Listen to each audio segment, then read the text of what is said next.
Hello friends, welcome to my channel. दोस्तों, आज का हमारा टॉपिक है कंक्रीट स्लम टेस्ट। दोस्तों, ये स्लम टेस्ट क्वालिटी से रिलेटेड बहुत ही इंपॉर्टेंट होता है, क्योंकि साइट जब से स्टार्ट होती है और कंक्रीट जब से हम साइट पे करना स्टार्ट करते हैं तब से दो ऐसे टेस्ट हैं जो आपको हमेशा देखने को मिलेंगे। एक तो होता है हमारा स्लम टेस्ट, दूसरा होता है क्यूब टेस्ट।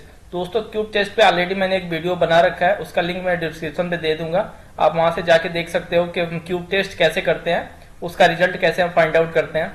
ठीक है दोस्तों, आज हम बात करेंगे स्लम टेस्ट के बारे में। ठीक है, ये दोस्तों जब से कंक्रीट होता है, हमेशा होता है, हर आपका कोई भी कंक्रीट होगा M25 M30, इसका हमेशा स्लम टेस्ट जरूर करते हैं उसकी वर्कबिलिटी को चेक करने के लिए। ठीक है दोस्तों, तो चलिए हम वीडियो को स्टार्ट करते हैं। दोस्तों, पहले हम समझते हैं कंक्रीट स्लम टेस्ट होता क्या है, ये क्यों करते हैं। ठीक है, कंक्रीट स्लम टेस्ट और स्लम कोन टेस्ट। दोस्तों, कंक्रीट स्लम टेस्ट भी बोलते हैं और इसको स्लम कोन टेस्ट भी बोलते हैं, क्योंकि ये कोन में होता है। इसका जो शेप होता है उसके इंस्ट्रूमेंट का, वो एक कोन शेप में होता है, इसलिए इसको स्लम कोन टेस्ट भी बोलते हैं।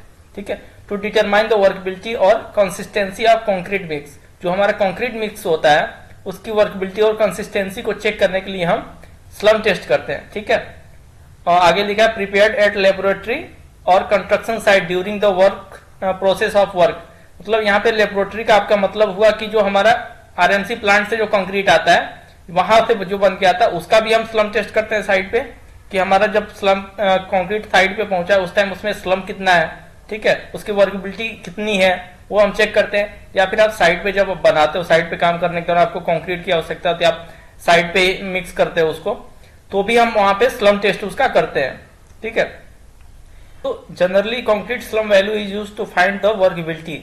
जो स्लम वैल्यू होती है वो वर्कबिलिटी को फाइंड करने के लिए, वर्कबिलिटी कंक्रीट की कितनी है उसको फाइंड करने के लिए हम स्लम वैल्यू देखते हैं। ठीक है, which indicate the water cement ratio. जो हमारा वाटर सीमेंट रेशियो, जो कंक्रीट में हमारा वाटर सीमेंट रेशियो होता है, उसको इंडिकेट करता है। अगर पानी आपने ज्यादा डाल दिया तो उसकी जो स्लम वैल्यू होगी वो ज्यादा आएगी। ठीक है, तो वाटर सीमेंट रेशियो भी बताता है slum value. But the various factor including properties of admixture. जैसे जो स्लम वैल्यू होते हैं वो कई सारे वेरियस फैक्टर पे डिपेंड करता है। ठीक है, जिसमें आपका मटेरियल हो गया, किस टाइप का आपने मटेरियल यूज किया है कंक्रीट बनाने के लिए, मिक्सिंग मेथड हो गया, आपने किस टाइप से उसको मिक्स किया है। ठीक है, हैंड मिक्स किया है कि प्लांट से मिक्स करवा के लाया है, उसमें डोजेज एडमिक्सचर के जो डोज होते हैं, कितना आपने एडमिक्सचर डाला है, कौन सा एडमिक्सचर आपने डाला है, ये भी डिपेंड करता है। Also effect the concrete slump test. मतलब ये सारे चीज हो आपके स्लम वैल्यू को भी इफेक्ट करते हैं कंक्रीट के। ठीक है, तो concrete slump test measure the consistency of fresh concrete before it set. जो हमारा कंक्रीट होता है उसको सेट होने से पहले उसकी कंसिस्टेंसी क्या है उसको मेजर करने के लिए हम स्लम टेस्ट करते हैं। ठीक है दोस्तों, देखिए ये स्लम टेस्ट यहाँ पे हो रहा है, ऐसे ही हम स्लम टेस्ट करते हैं। अब देखते हैं दोस्तों कि इसमें कौन कौन से इंस्ट्रूमेंट यूज होते हैं, क्या क्या हम टूल्स यूज करते हैं इसको करने के लिए। तो पहले तो एक हमारा ये कोन होता है, स्लम कोन बोलते हैं इसको। ठीक है, ये बेस प्लेट है अपना। ठीक है, तो ये स्लम कोन की जो हाइट होती है वो होती है 300 mm। ठीक है, देखिए इसमें जो इसकी हाइट होती है वो 300 mm होती है। अपर डाया जो होता है वो 100 mm का होता है, बॉटम डाया होता है वो 200 mm का होता है। जो इसमें टैंपिंग रॉड यूज करते हैं वो 16 mm डाया का होता है, और इसकी लेंथ जो होती है वो 600 mm होती है। ठीक है, 600 mm इसकी लेंथ और 16 mm डाया होता है। ठीक है दोस्तों, अब आगे इसको कैसे साइड में हम परफॉर्म करते हैं उसके बारे में हम समझते हैं।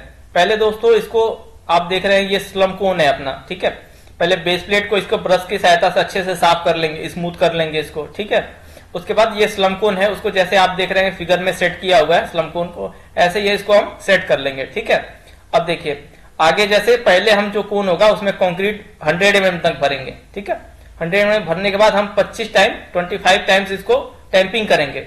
ठीक है, देखिए you fill the concrete in 3 layer. हम 3 लेयर में इसको भरते हैं और एवरी लेयर हम 25 टाइम तक इसको टैंपिंग करते हैं। ठीक है, जब 100 mm इसको फिल कर लिए, 25 टाइम में इसको टैंपिंग कर लिए। ठीक है, उसके बाद हम फिर 100 mm कंक्रीट भरेंगे। ठीक है, उसको हम फिर सेकेंड लेयर जब हम इसको टैंपिंग करेंगे 25 टाइम, तो जो हमारा टैंपिंग रॉड है वो सेकंड लेयर तो हमारा 100 mm का है, 100 mm से थोड़ा सा डाउन जाना चाहिए, मतलब फर्स्ट लेयर तक हमारा जो टैंपिंग रॉड आना चाहिए। ये नहीं कि हम 100 mm ऊपर फिल कर रहे हैं तो 100 mm ही तक उसको टैंपिंग करें। ठीक है, तो हमारा जो टैंपिंग रॉड होगा वो नीचे तक आएगा, मतलब जो नीचे का बॉटम का 100 mm है उस वहां तक आना चाहिए। ठीक है, उसके बाद हम फिर अब का हम अपना 100 mm फिल करेंगे। ठीक है, उसके बाद पूरा अच्छे से ये फिल हो जाने के बाद जो टैंपिंग रॉड है, तो ऊपर का जो एक्स्ट्रा हमारा कंक्रीट होगा उसको हम टैंपिंग रॉड की सहायता से हटा देंगे। ठीक है, साइड कर देंगे। उसके बाद दोस्तों ये अपना जो स्लम कोन है, ठीक है, इसको हम वर्टिकली ऊपर की साइड में उठाएंगे। ठीक है, जैसे आप ऊपर की उठाओगे ये कंक्रीट अपना नीचे फैलना स्टार्ट हो जाएगा। ठीक है, तो फैलना, ये कुछ टाइम तक फैलने के बाद ये रुक जाएगा, कंक्रीट अपना मतलब नीचे और नहीं फैलेगा। तो आपका स्लम कोन की हाइट से, टॉप से, ठीक है, बेस प्लेट के ऊपर आप स्लम कोन रख दोगे, उल्टा करके रखो या सीधा करके रखो, हाइट तो अपनी सेम आएगी। तो आप स्लम कोन के टॉप से लेके और कंक्रीट का जो टॉप है इसके बीच की जो वैल्यू आएगी, इसका बीच का जो डिस्टेंस आएगा वो हमारा स्लम कहलाता है, स्लम वैल्यू वो होता है। ठीक है, अगर वो दोस्तों देखिए, आप जब टोन को निकालोगे बाहर की साइड में तो आपको ये 4 टाइप को देखने को मिलेगा। या तो आपका जीरो स्लम आएगा, मतलब आपका कंक्रीट जो एकदम टाइट हो गया है, आपने स्लम कोन निकाला वापस वैसे के शेप में रह गया वो, ठीक है, तो उसको बोलते हैं हम जीरो स्लम। ठीक है, दूसरा होता है कि आपका थोड़ा सा ये मतलब नीचे जाए, जैसे आप 100 mm या 200 mm तक भी चला गया, या 150 चला गया, 150 mm तक चला गया, तो अपना ट्रू स्लम हो गया वो। और शेयर स्लम मतलब आपका एक तो टॉप पे भी रहेगा और दूसरा साइड में आप देखोगे ये बॉटम तक ऐसे बह गया है, तो ये हमारा सही नहीं होता है। जैसे अब शेयर स्लम आ गया ऐसे, तो आपको दोबारा उसको परफॉर्म करना पड़ता है। उसके बावजूद भी अगर सही नहीं आता है तो मतलब वो कंक्रीट हमारा सही नहीं है। ठीक है, तीसरा होता है कोलैप्स स्लम। आपने जैसे ही कोन को ऊपर की तरफ साइड में वर्टिकली ऊपर उठाया, उसको निकाला, उसको बाहर, अपने आप जो कंक्रीट है हमारा वो फैल गया, मतलब इसमें पानी की क्वांटिटी, वाटर सीमेंट रेशियो काफी ज्यादा है, जैसे वो फैल गया है जिसकी वजह से। ठीक है, तो ऐसे हमारा अगर जरूरत है, वैसे तो जरूरत नहीं है, ऐसे जो कोलैप्स होता है उसकी जरूरत नहीं होती है, वैसे इसको रिजेक्ट कर देते हैं गाड़ी को। बाकी हमारा ट्रू स्लम होता है, यही हमारा सही होता है, जिसको हम, जैसे हमको कोई चीज कास्ट करना है, आपका कॉलम कास्ट करना है या फुटिंग कास्ट करना है, तो हमको लगभग 150 mm स्लम चाहिए, तो हमें 150 mm ही ये स्लम चाहिए। अगर ऐसे फैल गया तो हमारे लिए सही नहीं है वो, उस कंक्रीट में आपका वाटर सीमेंट रेशियो ज्यादा है, इसका मतलब है कि जो आपकी कंक्रीट की स्ट्रेंथ होगी वो सही नहीं आएगी आपके लिए। ठीक है, तो दोस्तों अगर ये देखिए आपका वेरी लो, अगर 0 से 25 mm तक आपका स्लम आता है, जो स्लम वैल्यू है ये, अगर 0 से 25 mm आती है तो उसको वेरी लो बोलते हैं, उसकी वर्केबिलिटी मतलब उसको काम नहीं कर सकते। अगर आप समझ लो कि ये इतना आया का मतलब 25 mm आया, मतलब आपकी कंक्रीट काफी टाइट हो गया, उस टाइम आप उसको अच्छे से फैला नहीं सकते, उसको अच्छे से मिक्स नहीं कर सकते, मतलब साइड पे अच्छे से उसको फिनिश नहीं कर सकते, तो वो वर्केबिलिटी उसकी क्या हुई, कम हो गई। ठीक है, अब 25 mm से 50 mm तक आपका स्लम आया, उस टाइम आपके थोड़ा बहुत काम कर सकते हो उस पर। ठीक है, उसको फिनिशिंग उतनी प्रॉपर नहीं कर सकते हैं।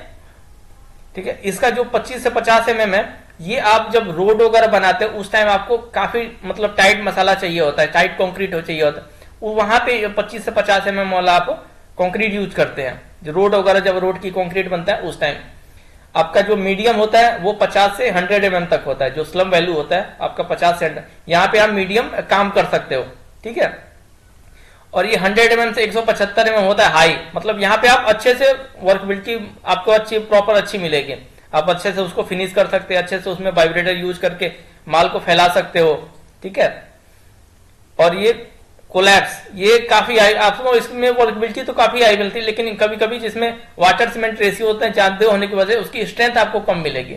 ठीक है, तो ये हमारा स्लम वैल्यू होता है। अलग अलग स्ट्रक्चर के लिए हमें कौन से स्लम की जरूरत है, कितने स्लम वैल्यू की जरूरत है, उस हिसाब से हम कंक्रीट को या तो प्लांट से मंगाते हैं या फिर हम साइड पे जब बनाते हैं तो उस हिसाब से कंक्रीट को हम यूज करते हैं कि अगर हमें कहाँ पे 25 से 50 mm स्लम चाहिए, कहाँ पे 100 से 150 mm स्लम चाहिए, कहाँ पे 100 से 175 mm स्लम चाहिए, कहाँ पे कोलैप्स चाहिए आपको। ठीक है, तो अलग अलग स्ट्रक्चर के लिए अलग अलग हम स्लम वैल्यू यूज करते हैं। ठीक है, तो दोस्तों ये वीडियो आपको कैसा लगा प्लीज हमें कमेंट करके जरूर बताइएगा, और ऐसे ही अमेजिंग वीडियो के लिए हमारे चैनल को सब्सक्राइब करिए और बेल आइकन को जरूर दबा दीजिएगा।